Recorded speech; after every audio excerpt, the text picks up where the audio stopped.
გამარჯობათ. უფალმა თქვა, ყველასათვის ყველაფერი გახდითო, რომ ყველა აცხონოთ. ჩვენც ვცდილობთ ხოლმე ეს ბრძანება ცხოვრებაში გავატაროთ. ვიცინე ვართ ხოლმე, როცა არ გვეცინება. ტირი ვართ ხოლმე, როცა არ გვეტირება. ვცდილობთ ხოლმე ადამიანების გული მოვიგოთ. თავი შევაყვაროთ, რომ ადამიანი ღმერთს მიუყვანოთ. და რომ ეს ადამიანი 10, 20, 50 წლის მერე ჯოჯოხეთში არ წავიდეს. მაგრამ არსებობენ ხოლმე ადამიანები, რომლებსაც ვერანაირი ტკბილი სიტყვით, ვერანაირი შემხვედრი ნაბიჯებით ვერ გააგებინებ, ვერ აუხსნი, რომ ღმერთი კარგია და ეშმაკი ცუდი. ნებისმიერი რჩევა იბლოკება ხოლმე სიამაყის გამო. თუ რჩევა მივეცით და ამ ადამიანმა ეს რჩევა მიიღო, ესე იგი თითქოს ჩვენ იმაზე ჭკვიანები ვართ. არადა ჩვენ ჩვენსას არ ვეუბნებით ხოლმე, ღვთის სიტყვას უმეორებთ ხოლმე. მაგრამ დაუშვებელია ხოლმე სიტყვების დონეზეც კი რჩევის მიღება, იმისი დაშვება, რომ ვინმე შეიძლება იყოს მასზე ჭკვიანი. ამიტომ რჩევებს არ იღებენ ხოლმე და ძალიან მაგრად განან ხოლმე. არაერთი ადამიანი იყო ჩემს ცხოვრებაში, რომელიც სანამ ჯანმრთელი იყო, ახალგაზრდა, ჯიბეში ფული, მაცივარში საჭმელი, ძალიან მაგრად იდგნენ ხოლმე, ჩაიცინებდნენ ხოლმე. ერთი ადამიანი ესე იცინოდა იოსე ქრისტეო. თითქოს რომ მაცხოვრის სახელი დაემახსოვრებინა, ეს რაღაც არ ეკადრებოდა. გადიოდა წლები, ვითომ არაფერი არ ხდებოდა ხოლმე. მზე ისევ ამოდიოდა, წვიმა ისევ მოდიოდა, წვადი ისევ იწებოდა ხოლმე, ხაჭაპური ისევ ცხებოდა. თითქოს არაფერი არ ხდებოდა. მაგრამ ერთ დღესაც მოდიოდა ხოლმე დამსჯელი. აი როგორ ჩაქუჩი. სასჯელი ღვთისაგან. ამ ადამიანებს გულწრფელად ეგონათ, რომ მოკვდებიან, გაქრებიან, ჩაიძირებიან რაღაც არმყოფობაში და არარაობად იქცევიან. და რომ ეგონათ, რომ ჩვენი ცხოვრება მთავრდება, რომ ისე ვიცხოვრეთ, როგორც ჩვენ გვინდოდა და არავის უფლება არ მივეცით, რომ მასში ჩარეულიყო, მერე უცბად ირკვეოდა ხოლმე, რომ ცხოვრება მხოლოდ ახლა იწყება და ეს ძალიან ცუდი ცხოვრება იწყებოდა.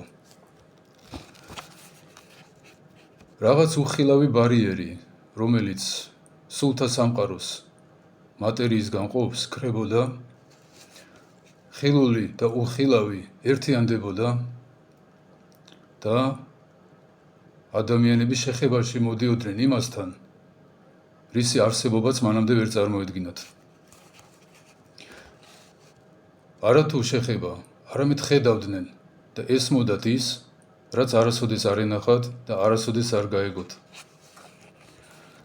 რასაც ხედავდნენ ხოლმე და ესმოდათ, ეს აშკარად არ ეჩვენებოდათ.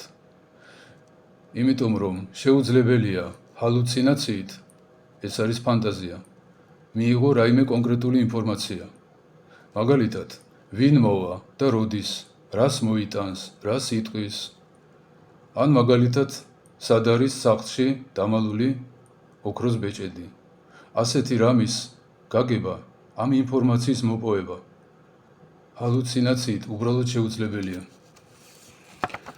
ისეთი შიში იპყრობდათ ხოლმე, ისე დღეში ვარდებოდნენ, რომ მე რო შევთავაზებდი, რომ აი აღსარების თქმა ხო არ გინდა, ზიარება ხო არ გინდა, კონტაქტზეც ვეღარ გამოდიოდნენ. არ ვიცი ფსიქიატრიაში ამას რა ქვია, აი გაშეშება ემართებოდათ რაღაც.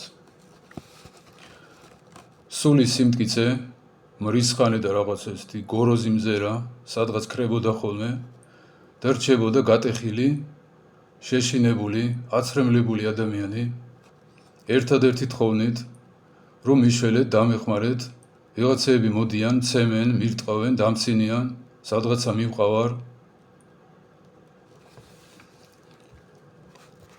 სახარებაში წერია, ამ პარტავანთა შეხმუსრავს ღმერთიო.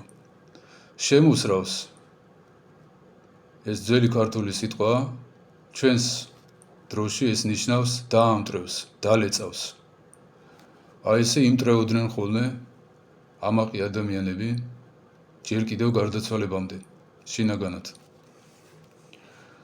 რახან თვითონ მატყუარები იყვნენ, ეგონათ, რომ ღმერთიც მატყუარაა და რაც სახარებაში წერია, არ მოხდება. რახან მთელი ცხოვრება თვითონ თამაშობდნენ ხოლმე, ეგონათ, რომ ღმერთიც თამაშობს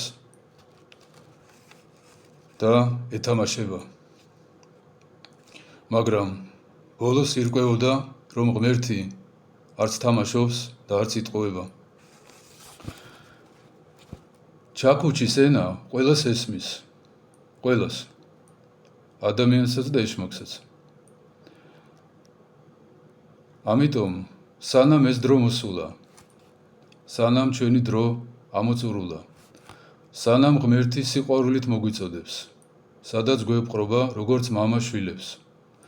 მოდით დაუჯეროთ, დავემორჩილოთ, ნუ ჩავდგებით ჩვენი სიამაყის გამო, ჩვენი უჭკუობით, გამოუცდელობით დაცემულ ანგელოზთა შორის. თუ ამას გავაკეთებთ, მაშინ მათ უფლება ექნებათ, რომ თქვან, რომ ეს ადამიანი მთელი ცხოვრება ჩვენ გვერდით იყო, ჩვენ საქმეებს აკეთებდა, ჩვენი მეგობარია, ჩვენი ძმაკაცია, ამიტომ ეხლაც ჩვენთან უნდა იყოსო.